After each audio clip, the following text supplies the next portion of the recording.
एक जंगल में रानी नाम की एक गरीब चिड़िया रहती थी। उसके दो बच्चे थे, एक का नाम था गुड़िया और दूसरे का नाम था टोनी। रक्षाबंधन का त्योहार नजदीक आने वाला था। सभी पक्षी रक्षाबंधन की तैयारियों में लगे हुए थे। इधर रानी चिड़िया के पास इतने पैसे नहीं थे कि वह अपने लिए और अपने बच्चों के लिए कुछ खरीद सके। एक दिन रानी चिड़िया का बेटा रानी से कहता है, माँ, मेरे सभी दोस्तों के माता पिता उनके लिए ढेर सारी मिठाइयाँ और नए नए कपड़े लाएंगे और उनकी बहनें तो उनको राखियाँ भी बांधेंगी।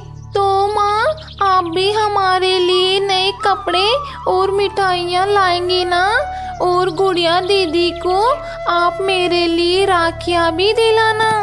लेकिन बेटा, हमारे पास इतने पैसे नहीं हैं कि हम दूसरों की तरह मिठाइयाँ और नए कपड़े खरीद सकें।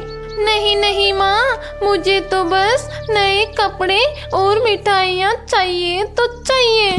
ठीक है बेटा, मैं कुछ करती हूँ। इसके बाद रानी चिड़िया सोचने लग जाती है कि वह अपने बच्चों के लिए मिठाइयाँ और कपड़े कहाँ से लाए। कि तभी उसके दिमाग में एक आइडिया आता है।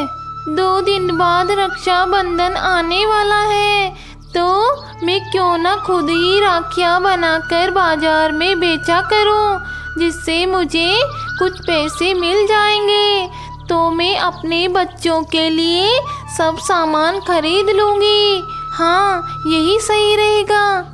इसके बाद रानी चिड़िया घर पर ही राखियाँ बनाकर उन्हें बाजार में बेचने लगी। राखियाँ ले लो राखियाँ, रंग बिरंगी राखियाँ। सुबह से शाम हो गई, लेकिन रानी चिड़िया की एक भी राखी नहीं बिकी और वह निराश होकर वापस घर लौट आई। माँ, आज तो आपको आने में बहुत देर हो गई। क्या आप हमारे लिए मिठाइयाँ और नए कपड़े ले आई?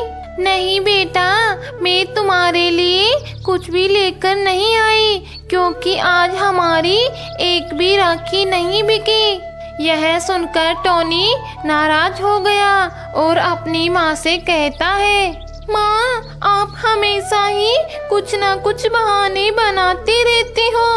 अरे मेरे प्यारे बच्चे, मैं कल पक्का तुम दोनों के लिए नए कपड़े और मिठाइयाँ ले आऊंगी। यह सुनकर दोनों बच्चे बहुत खुश हो जाते हैं। अगले दिन रक्षाबंधन का त्योहार आ जाता है और रानी चिड़िया फिर से राखियाँ लेकर बाजार में बेचने के लिए निकल जाती है और बाजार पहुंचकर राखियाँ बेचने लगती है। राखियाँ ले लो राखियाँ, रंग बिरंगी राखियाँ। अरे बहन, राखियाँ कैसे दे रही हो? अरे गौरी बहन, ज्यादा नहीं है, बस एक राखी 10 रुपए की है। अगर एक राखी 5 रुपए की देती हो तो मैं 10 राखियाँ ले लूँगी। नहीं नहीं गौरी बहन, इससे ज्यादा पैसे तो इन्हें बनाने में ही लग जाते हैं, तो फिर हमारे पास क्या बचेगा? तो फिर ठीक है, तुम अपनी राखी अपने पास ही रखो।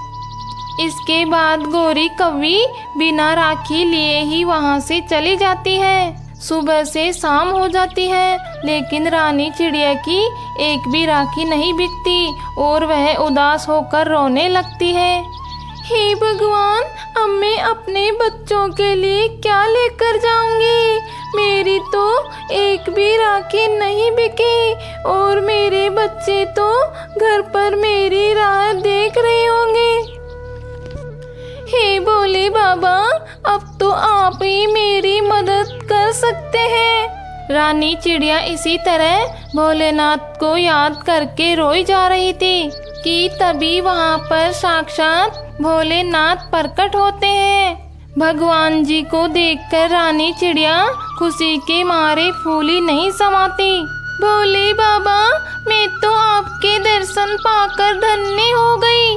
रानी बिटिया, जो भी सच्चे मन से मुझे याद करेगा, मैं उसकी मनोकामना जरूर पूरी करूँगा। रानी बेटा, मुझे तुम्हारे बारे में सब पता है। अब तुम बिल्कुल भी चिंता मत करो। आज से तुम्हारे सारे दुख दर्द दूर हो जाएंगे।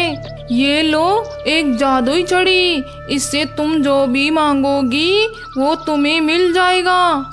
और हाँ, तुम एक बात का विशेष ध्यान रखना, इस जादुई छड़ी के बारे में अपने बच्चों के अलावा किसी और को पता नहीं चलना चाहिए, नहीं तो इसकी जादुई शक्तियाँ खत्म हो जाएगी। हे शिव जी, आपने मेरी इतनी मदद की, इसके लिए मैं आपको सत सत प्रणाम करती हूँ। इसके बाद शिव जी वहाँ से अंतर ध्यान हो जाते हैं और रानी चिड़िया जादुई छड़ी को लेकर अपने घर आ जाती है और घर आकर अपने साथ घटी सारी घटना अपने बच्चों को बताती है। जादुई छड़ी की बात सुनकर दोनों बच्चे बहुत खुश हो जाते हैं। इसके बाद रानी चिड़िया उस जादुई छड़ी से जो भी मांगती तो वह उसे तुरंत मिल जाया करता। अब रानी चिड़िया के पास किसी भी बात की कोई कमी नहीं थी। अब रानी चिड़िया अपने बच्चों के साथ रक्षाबंधन का त्योहार खुशी खुशी मनाती है। दोस्तों, कैसी लगी आपको ये कहानी? ऐसी और नई नई मज़ेदार कहानियाँ देखने के लिए हमारे इस वीडियो को लाइक और चैनल को सब्सक्राइब करना ना भूलें। धन्यवाद।